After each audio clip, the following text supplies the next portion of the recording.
So, Good morning, everyone. It's Scott and Raquel, and we have our third Wellness Wednesday topic to bring to you today. We're going to be talking about wellness incentives and what you can do to achieve very high engagement in your wellness program.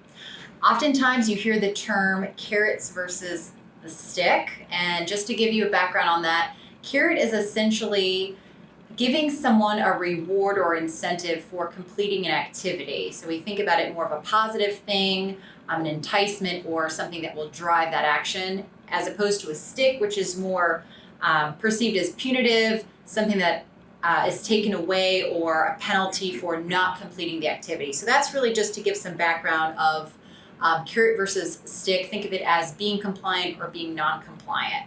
So what we're going to talk about is what works, what's effective, and I'm going to bring that question up to Scott first to kick us off.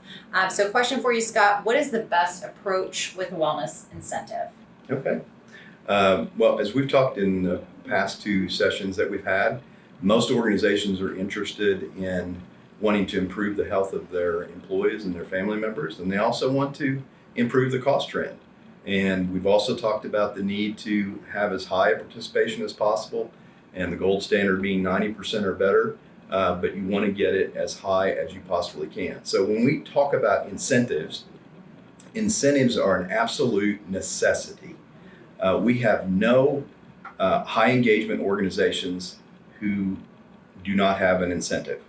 And our recommendation primarily is to consider putting in an incentive that is at least equivalent to $600 annually or higher. And that's where we see the most movement in getting people engaged, because a lot of people, for whatever reason, don't want to necessarily have a blood draw. They don't want to go see their doctor. They'd rather just kind of pretend things are A-okay. And the goal of this is to get engagement, to get compliance, and get people to know what their numbers are and their medical conditions. And so one way to do that is what we recommend is implementing a premium differential. And essentially what that means is you're going to take the annual discount amount and add that to the premium. And then if the person does not comply with having the blood draw, then the following year they're going to have an increased premium that they'll have to pay because they didn't earn that discount. And so for the people that did do the screening, they will have a lower premium because they're going to get rewarded that incentive. And to Raquel, your point about carrots and sticks, our preference is to not think about it as a carrot or a stick, but more use the term incentive. We are trying to encourage people to do what's good for them and their family. And if you think about a safety initiative for most organizations, you don't see an organization handing out $1,000 bills to every employee that follows the safety guidelines. They do it because they want, again, for safety, they want people to be safe and healthy and not have a work-related injury or work-related illness. And they're not handing out cash to encourage people to do that. So we like to use the word incentive. Stay away from the idea of carrot and stick. It's really important to get people engaged. The reward is they're going to have a healthier lifestyle. Their quality of life is going to be great or better than what it would if they didn't do the annual blood draw. And so, it is a win-win for everybody involved.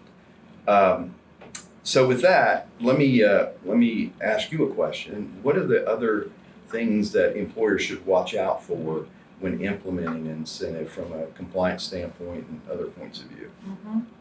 That's a good question. There are several watchouts that I want to bring to mind. The first is whenever you're implementing an incentive-based wellness program, you want to seek legal counsel or talk to your compliance team through your broker about what program aspects that you need to keep in mind as it relates to GINA, ADA, and potential tax implications with fringe benefits. So you definitely want to seek compliance considerations there.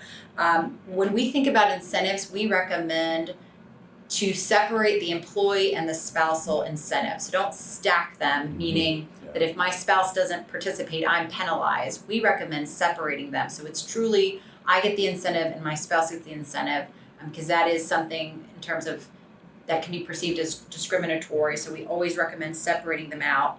And we also recommend when you're talking about your incentives to include it as an annualized dollar amount. So instead of saying you get a 5% discount this year, we would rather you say you get a $400 annualized discount on your premiums at the end of the year.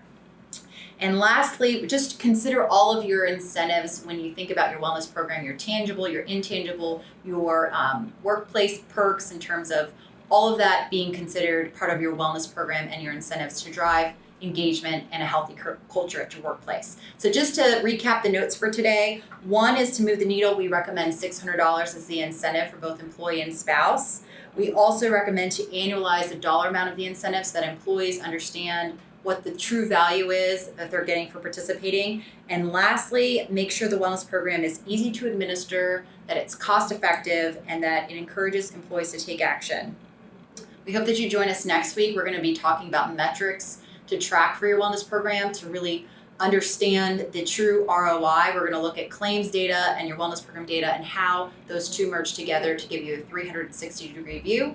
I just lastly want to say thank you to all the veterans who have served and currently serve. Happy Veterans Day, and we hope to see you next week.